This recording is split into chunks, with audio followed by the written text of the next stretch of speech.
მე და ის არ ვართ მხოლოდ ძმები, ჩვენ ვართ კარგი მეგობრები, ეს ძალიან მნიშვნელოვანია.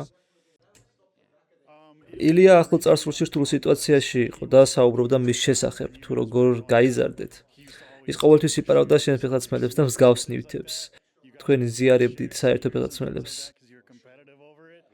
ახლა კარგია რომ საკუთარი ფეხსაცმელების გამოყენება შეგიძლიათ და აღარ გიწევს ნერვიულობა რომ მან კიდევ არ მოგპაროს. თუ რაიმე ფეხსაცმელი მომწონება მე უბრალოდ მივდივარ, ვიღებ და ვიცმევ და ეგ არის. ახლა უკვე შენ იპარავ მის ფეხსაცმელებს.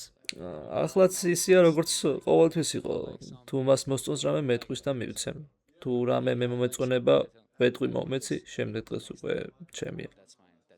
სულ ესაა. როგორც მე შეეფერებათ.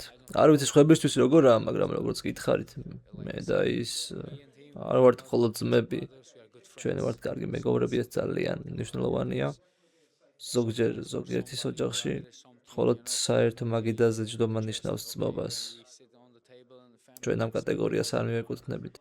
ჩვენ ვართ ძმები, თუმცა ამავდროულად ვართ საუკეთესო მეგობრები და რასაც გვინდა გავაკეთებთ ერთად გავუზიარებთ ასაცმელს, არ ვიცი, წავალთ სადმე, ან ვისაუბრებთ ნებისმიერ საკითხზე. ეს ნებისმიერ დროს შეგვიძლია გავაკეთოთ და ეს ძალიან კარგია.